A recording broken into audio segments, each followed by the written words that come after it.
అందరికీ నమస్కారం. Veereddy Pulla Reddy political analyst separate news channel Khammam. ఈ మధ్యకాలంలో జర్నలిస్టులను అరెస్ట్ చేశారు. యూట్యూబ్ ఛానల్స్ వాళ్ళ గురించి పెద్ద చర్చ జరిగింది. ముఖ్యమంత్రి గారు ఏదో బాధ్యతారహితంగా మాట్లాడారని కొంతమంది ప్రతిపక్షాలు వీళ్ళందరూ విమర్శించారు.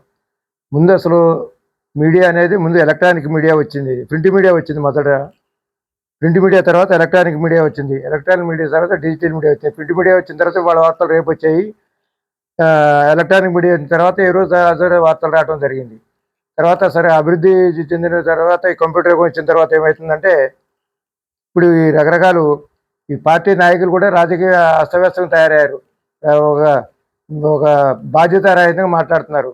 ముఖ్యమంత్రి గారు కూడా పరిపాలనలో బాధ్యతగా తీసి పారేసి చివరికి ఏమిటంటే డబ్బులు ఇచ్చిన హామీలు అమలుపరచట్లేదు అనే దాని గురించి ఎవళ్ళు అన్నారు, అమలుపరచలేదు అనేది ఎవరు ఒక రైతు అన్న దాని గురించి యూట్యూబ్ ఛానల్ విలేకరులు ఎవరు దాన్ని బ్రాడ్కాస్ట్ చేశారు కాబట్టి వాళ్ళ మీద కేసు పుటప్ చేశారు.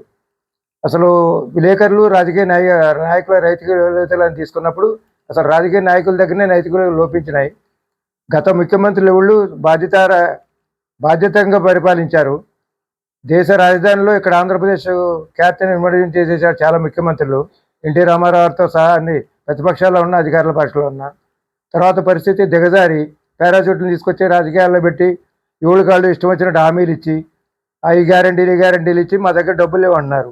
ఇచ్చేటప్పుడే హామీలకు ఉండాలి. ఇక్కడ పరిస్థితి ఏమిటి అనేది ఆలోచించాలి. ప్రతి కూడా బతకడానికి ఏమేమి ఉన్నాయి, దీనికి మనం పరిపాలన వచ్చినాక ఏం చేయాలని దీన్ని విమర్శిస్తారంటే సహజంగా విమర్శిస్తుంటారు. సరే ఆ జర్నలిస్టు కొంతమంది లేడీ జర్నలిస్టులు దాన్ని బ్రాడ్కాస్టింగ్ చేశారనే దాని మీద కేసులు అయినాయి. అసలు ఈ రకరకాలు ఏమైందంటే పేడ్ ఛానల్స్ మొదలైనవి, యూట్యూబ్ ఛానల్స్ కూడా, ఈ కొంతమంది ప్రింట్ మీడియా కూడా రకరకాలు తయారైనాయి. ఎలక్ట్రానిక్ మీడియా కూడా, సోషల్ మీడియా కూడా దాదాపుగా ఇష్టం వచ్చినట్టు మాట్లాడుతున్న ఇచ్చారు వాళ్ళు. పెయిడ్ ఛానల్స్ కూడా మొదలైనవి. అంటే ప్రభుత్వం ఏదంటే వాళ్ళు చేయటం, ప్రభుత్వం ఏదంటే వాళ్ళు చేయకపోవటం ఉంది. అసలు ముందు పరిపాలన అనేది పారదర్శకంగా ఉండాలా, జవాబుదారీతనం ఉండాలా, పబ్లిక్ డిబేట్లో పెడితే దానికి విలువ సర్వ ఉంటుంది. ఆ విధంగా నాయకులు చేయకుండా ఇష్టం వచ్చినట్టు మాట్లాడి ఎవరికి వారు ఏమైనా తీరన్నట్టు చేసి ఇట్టడి చేశారు. అసలు వీళ్ళ రుణమాఫీ గురించి వాళ్ళు కూడా మాట్లాడుతున్నారు. రుణమాఫీకి ఫుల్ఫిల్గా ఇంప్లిమెంట్ అయిందా కాలేదా అనేది వదిలితే రుణమాఫీ గురించి ప్రతిపక్షాలు కొన్ని ఛానళ్ళు మొదలు పెడుతున్నాయి. అది మొదటి తప్పు. అసలు రుణమాఫీ కొన్ని గైడ్లైన్స్ ఇచ్చారు. ఈ పథకం అది రకరకాల తప్పులు ఉన్నాయి. ప్రభుత్వం తప్పులు కూడా చాలా ఉన్నాయి. ప్రభుత్వం అమెరికాలో ఉండేవాళ్ళు కూడా రుణమాఫీ ఇచ్చింది.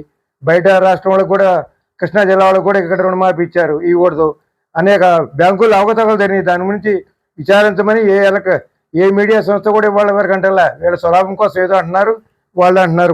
కొంతమంది ఈ విధంగా అంటున్నారు. ముందు రాజకీయ నాయకులు కానీ మంత్రులు కానీ పాలనా దక్షత మీద పెట్టాలి. అసలు మన దగ్గర వనరులు ఏంటి, దీన్ని అభివృద్ధి ఏ విధంగా చేయాలా. ఈసారి యూట్యూబ్ ఛానల్స్ రకాలు వచ్చినాయి, వాళ్ళ స్వార్థం కోసం అనేది వేరే సగం. ఈ ప్రభుత్వం దగ్గర కూడా చాలా తప్పులు ఉన్నాయి. సీతారామ ప్రాజెక్టుకి 1850 కోట్లు ఖర్చు అయితే ఖమ్మం జిల్లాలో సీతారామ ప్రాజెక్టుకి 20,000 కోట్ల దుర్వినియోగం అయిన మంత్రులందరూ చెప్పారు. సమాచార మంత్రి, ఇతర మంత్రులు, ఇరిగేషన్ మంత్రులందరూ కూడా దాన్ని అన్ని ప్రింట్ ఎలక్ట్రానిక్ మీడియాలు అన్నీ కూడా ఫ్రంట్ పేజీలో పెట్టినాయి. అంటే 1850 కోట్లు దాని కాస్ట్ అయితే 20,000 కోట్లు దుర్వినియోగం అని చెప్పారు. వాళ్ళు అన్నారు, వీళ్ళు రాశారు. విలేకరులు కూడా వాళ్ళు అన్న దాంట్లో తప్పు ఒప్పుని కూడా వీళ్ళు విచక్షణ రహితం చేయడం ఇచ్చారంటే వీళ్ళ స్వార్థం కూడా ఉంది. వీళ్ళు ఎందుకంటున్నారు, జర్నలిస్టులు ఎందుకు ఉపయోగించుకున్నారంటే వీళ్ళు యూనియన్లు బతమవుతున్నాయి. వీళ్ళ ప్రభుత్వానికి అనుకూలంగా ఏమవుతాయంటే మీకు ఇల్లు ఇస్తున్నాం, మీకు అక్రిడేషన్ కార్డులు ఇస్తున్నాం, ఇళ్ల స్థలాలు ఇస్తున్నాం, ఇల్లు ఇస్తున్నాం, ఫ్రీ విద్య ఇస్తున్నాం మీ పిల్లలకి, మీకు అందరికీ ఫ్రీ వైద్యం చేస్తున్నాం అంటే ఆ విధంగా తయారయ్యారు యూనియన్లు. అసలు జర్నలిస్ట్ అనేదానికి నిర్వచనం ఏంటని అంటారు ముఖ్యమంత్రి గారు. వాస్తవమే, జర్నలిస్ట్ అనేదానికి నిర్వచనం లేదు, కవికి కూడా అవసరంలే. ఏమి చదువుకొని ఏ కళలో నైపుణ్యత లేనివాడు రాజకీయ నాయకులే ముఖ్యమంత్రులు అయి, చదువురాని ముఖ్యమంత్రులు అవుతుంటే జర్నలిజాన్ని తెలుగు ఉండి బ్రాడ్కాస్టింగ్ చేసి ప్రజా సమస్యల్ని ప్రభుత్వం దృష్టికి, ప్రభుత్వ సమస్యలను ప్రజా దృష్టి తీసుకొచ్చిన జర్నలిస్టులు తప్పు ఎక్కడుంది? మీ అందరికంటే జర్నలిస్టులు నైతికంగా ఉండాలా?